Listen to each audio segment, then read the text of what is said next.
अस्सलाम वालेकुम। तुसीं देख रहे हो लुकमान गोजरा न्यूज़ ते मैं तुहाडा दोस्त मुहम्मद लुकमान मानपुरिया। तुहानूं पता कि असीं गोजरा दे विच मुख्तलिफ वीडियोज़ करदे रहने। अज्ज असीं पहुंचे हां गोजरा दी सब तो वड्डी पार्क सिटी दे विच ते अज्ज साडे नाल मौजूद आ हिम्मत मार्केटिंग ग्रुप दे डायरैक्टर मुहम्मद समर साहब ते आओ इन्हां दे नाल गलबात करदे हां। अस्सलाम वालेकुम।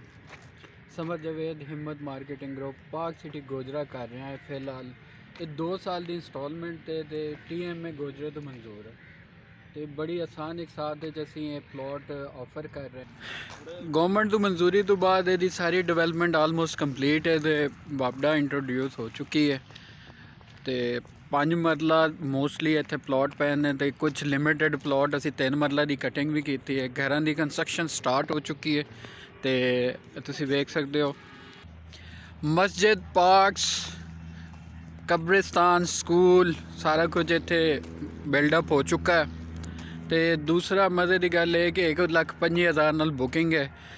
2 सालों का इंस्टॉलमेंट प्लान है तो तुसी अपनी मर्जी नाल किस्त रख सकते हो हर महीने की। यह साडी खब्बी साइड ते A ब्लॉक है तो सज्जी साइड ते साडी मस्जिद आ गई है। 80 फीट की ग्रीन बेल्ट ऑलरेडी कंप्लीट हो चुकी है। कारपेट रोड्स हो चुकी हैं। 40 फीट के रोड्स ने। बहुत जल्द असी मस्जिद का इफ्तिताह करन जा रहे हैं जिहदे नाल इत्थे नमाज का भी सिलसिला शुरू हो जाएगा क्योंकि मस्जिद बिल्कुल कंप्लीट हो चुकी है। तो मिठा पानी गैस बिजली सारा कुछ इत्थे सहूलियात मौजूद ने तो कंस्ट्रक्शन वर्क तेज़ी नाल जारी है। लोग अपने घर बना रहे हैं ताकि इत्थे रिहायशां जल्द अज जल्द आ जान। 3 तो 4 फैमिलीज़ आके रहना भी शुरू कर दिता है। सोसाइटी के अंदर कमर्शियल भी है तो बाहर भी कमर्शियल है। 5 मरला प्लॉट 3 मरला प्लॉट 2 साल की एक साथ इस टाइम मिल रहा है। 2 साल का पेमेंट प्लान है जिहदे ईजीली तुसी अपनी 1,25,000 नाल बुकिंग करा सकते हो। 3 मरले के प्लॉट लिमिटेड जे ऑफर किए गए हैं। 50 फीट तो 40 फीट के खुले बाजार ने जे लोग तेज़ी नाल कंस्ट्रक्शन वर्क कर रहे हैं तो महदूद पैमाने के प्लॉट्स अवेलेबल ने जिहदी वजह तो जल्द अज जल्द बुकिंग कराओ। 1,25,000 नाल बुकिंग हो रही है। 2 साल का टाइम है। सारी सहूलियात मौके पर मौजूद ने। तुसी जल्द अज जल्द आके विजिट करके ये तुसी वेख सकते हो।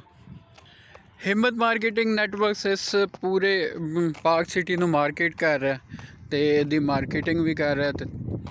इत्थे carpeted roads parks green belts सारी चीज़ां मौके पर मौजूद ने। गैस बिजली पानी मिठा पानी सारा कुछ इत्थे मौजूद है। जी तुसीं डायरैक्टर मियाँ समर दियां गल्लां बातां सुनियां ते बाकी इन्हां दे नंबर वगैरह भी साडी वीडियो दे विच शो हो रहे आ। इन्हां दे नाल तुसीं राबता भी कर सकदे आ अगर तुहानूं प्लाट वगैरह चाहिए आ।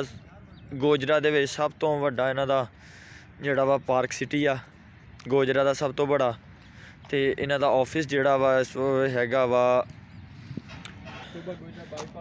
टोबा गोजरा बाईपास इन्हां दी लोकेशन आ मेन रोड दे उत्ते वाकिया है। तो इंशाअल्लाह अगली वीडियो दे विच दोबारा तुहाडी खिदमत दे विच हाज़र होवांगे। अल्लाह हाफिज़।